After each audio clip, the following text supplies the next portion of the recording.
Bonjour tout le monde, j'espère que tout le monde se porte bien en cette période de confinement qui se prolonge et se prolonge. Donc du coup, j'ai l'occasion de faire encore d'autres vidéos. Cette fois-ci, une épreuve qu'on n'a pas encore abordée. On va aborder ensemble le lancer du javelot et ce depuis son salon. Donc, normalement, il faut une vaste étendue pour pouvoir lancer jusqu'à 98 mètres pour le record du monde. Et bien dans son salon, on va se débrouiller pour pouvoir s'initier au javelot. Vous allez avoir besoin pour cela d'un petit peu de matériel. Prenez quelques paires de chaussettes. Prenez aussi un coussin. Prenez également un manche à balai, raclette, râteau, tout ce que vous voulez. Si vous avez un petit tapis, c'est mieux. Et si vous avez une petite caisse sous la main, ça pourra servir tout à l'heure également. Ok ? On va commencer par s'échauffer un petit peu. On va trottiner sur place et en se mobilisant les bras, on va faire du crawl avec les bras. On vient faire du crawl avec ses bras, du mouvement vers l'avant. Ensuite, on va faire du dos crawlé cette fois-ci avec ses bras, le tout en trottinant toujours sur place. La séance sera peut-être un peu plus technique que d'habitude, mais rassurez-vous, il y aura des choses un petit peu plus fun à d'autres moments, surtout à la fin, donc restez bien connectés jusqu'au bout. Cette fois-ci, toujours en trottinant, on va avoir un bras qui va faire du crawl, l'autre bras va faire du dos crawlé. Donc il y a un bras qui va dans un sens et l'autre va aller dans l'autre. Si on l'a bien, on peut le faire dans l'autre sens. Hop, on change, on peut changer même à chaque tour si on le souhaite. Pas évident, n'est-ce pas? Exercice suivant, on va faire quelques jumping jacks qu'on va transformer ensuite en jumping javelot.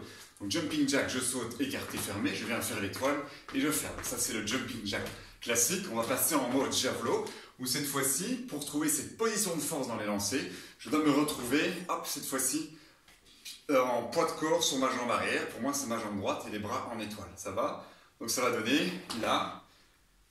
Et j'ouvre pour venir me mettre en appui sur une jambe. Ça va? Hop, tac, tac, tac. Donc chaque fois que je me mets en appui sur une jambe, je peux même un petit peu fléchir ma jambe. Les bras se mettent bien en T, comme si je me préparais pour faire mon javelot. On en fait encore 5. Hop, hop, on appuie sur une seule jambe, 2 pieds au sol, appuie sur une jambe, 2 pieds au sol, appuie une jambe. C'est le jumping javelot. Vous allez prendre à présent votre balai. On a déjà utilisé comme perche, il me semble, il y a peu de temps.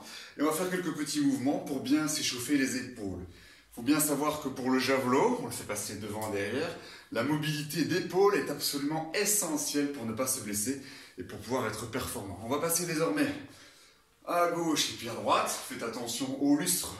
Dans votre salon, prenez suffisamment d'espace dans un sens et puis dans l'autre, sur des jambes un tout petit peu plus fléchies pour bien placer le bassin. On va ensuite déposer sa raclette, son balai au sol et on va venir faire la table, c'est-à-dire je recule les fesses et j'essaie de faire une planche complète entre les fesses et les mains. Vous voyez, j'essaie de proposer une table histoire d'être bien placé et de sentir un étirement ici dans les bras et dans le triceps. On va en avoir grandement besoin quand on fera notre javelot. Alors, un petit exercice un petit peu ludique. Vous allez prendre votre coussin, vous couchez sur votre tapis et on va faire ce qu'on appelle le relevé turc en crossfit, mais avec son coussin. Vous allez tenir votre coussin avec la main bien plate, interdiction de poignée dedans.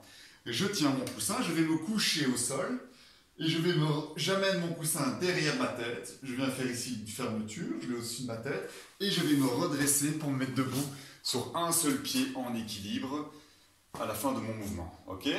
On le refait une deuxième fois, je garde mon bras tendu, je viens me coucher au sol, je l'amène derrière, je redresse devant, je le redresse et je me lève pour terminer sur une seule jambe.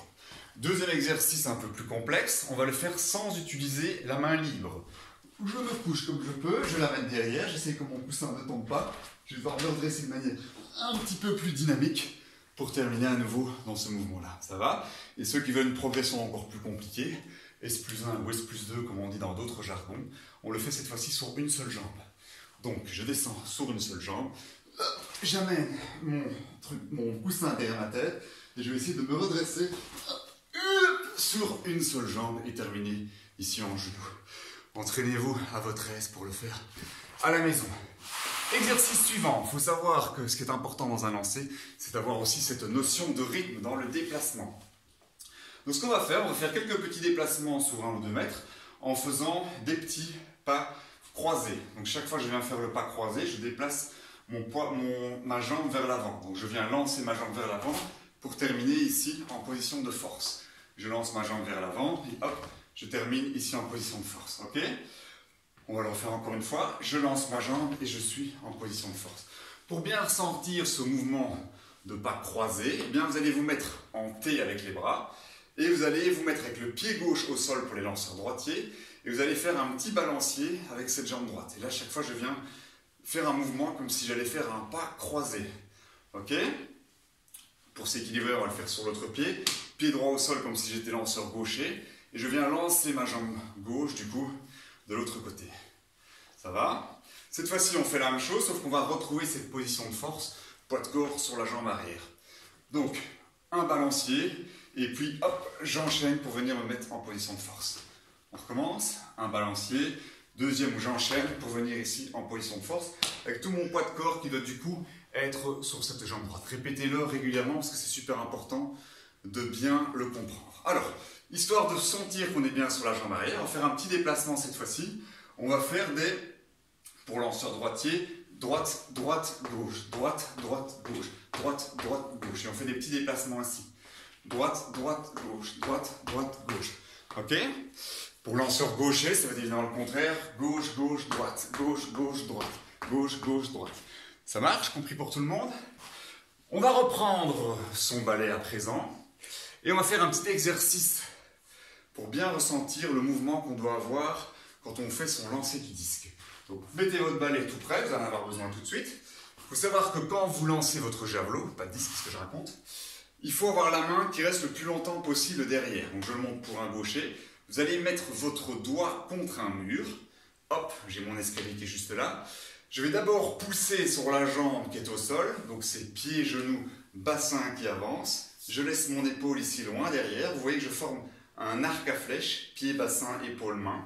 Et donc du coup, là, je suis dans ma position dite de force. J'ai une énorme mise en tension et derrière, j'ai mon bras qui va pouvoir revenir pour lancer super loin mon javelot. Ok? On le fait les 2 fois. Donc je laisse ma main derrière, absolument. Je dois venir le plus tard possible avec ma main. Je pousse le genou, la hanche vers l'avant en laissant ma main derrière. Plus compliqué à présent. On va faire la même chose, mais en avançant également la poitrine. Donc j'avance d'abord le bas et je vais terminer dans cette position très inconfortable où je dois avoir la poitrine vers le haut et les dessous de bras, les aisselles, qui vont indiquer également le ciel. On le refait encore 2 fois. Donc hop, pied, genou, bassin, épaule, hop, tout est en face avant. Et alors, la suite, le bras va suivre le mouvement. Ok? On va essayer de faire la même chose cette fois-ci avec un balai. Vous allez accrocher le balai contre un mur. Hop, là il est mis contre le mur. Je peux le mettre contre le mur du fond. Et on va essayer de faire le même mouvement, mais en tenant bien son javelot. Donc je mets, le balai doit pouvoir passer par la tempe. Là on est bien placé. On est ici, pas très bien cadré. Et je dois pouvoir venir faire le même mouvement en sentant cette mise en tension. Ça va? C'est pour ça quand on parle d'un lancer à bras cassés, on n'est pas tout à fait là-dedans. Alors il y a des points communs évidemment avec d'autres lancers, où on se retrouve dans des mêmes attitudes. Hop, je viens dérouler et j'ai la main ici, loin derrière. Et je sens bien cette mise en tension. Quand on parle d'un service en tennis, on peut avoir des points communs. Un lancer au handball, on peut trouver aussi des points communs. Également, pourquoi pas, en foot américain pour les quarterbacks, qui vont se retrouver parfois aussi dans ces postures-là. Alors, exercice suivant, vous allez prendre vos chaussettes. Vous allez mettre votre bac à 50 cm d'un mur. Et on va enchaîner ici quelques petits lancers. 3 paires de chaussettes, si vous en avez, c'est mieux pour enchaîner. Et vous allez cette fois-ci lancer vos chaussettes en étant sans élan. Donc poids de corps bien sur la jambe arrière. Je lance ma chaussette ou mon javelot qui doit d'abord toucher le plafond, puis le mur et puis retomber dans vos bacs. Ça va? Donc sans élan, on peut même faire un mime chaque fois. Un mime où j'avance la hanche et deuxième mouvement, je viens faire mon lancer. Ça donne ceci. Un mime la hanche, deuxième plafond, mur et dans la caisse. Ok? Un mime, je lance plafond, mur et dans la caisse. Je vais vraiment arriver sur la poussée complète, donc sur le gros orteil quand j'ai fini mon mouvement. Un petit dernier, hop, plafond, mur et bac. Ça va pour tout le monde? Répétez-les autant que vous voulez. Je vous montre déjà le dernier petit exercice par rapport à ça. On va enchaîner avec un pas croisé. Donc je viens faire mon pas croisé d'abord pour venir me chercher dans cette position de force. Et là, je peux lancer plafond, mur, panier. Ok? Donc on se rappelle du mouvement tout à l'heure. Je lance mon genou. Je suis sur la jambe arrière. Et je viens vraiment fouetter avec mon bras le plus tard possible. Un petit dernier. Hop, droite-gauche, je viens frapper Et 3 sur 3, parfait. Alors, dernier petit exercice pour un peu s'amuser. Je vous rappelle de répéter un maximum ces exercices-là pour vous faire une épaule, pour bien ressentir les appuis et pas chercher pour autant à lancer comme des barbares. Alors, comme il est de coutume désormais d'utiliser un objet symbolique pour cette période de confinement, eh bien je tenais aussi à apporter mon PQ à l'édifice. C'est-à-dire qu'on va jouer à présent au PQ volant. Donc vous allez accrocher une corde en hauteur. Moi je l'accroche ici dans l'escalier. Et vous allez faire un petit mime de lancer. J'accroche vite fait le matériel. Ça prend un tout petit peu de temps.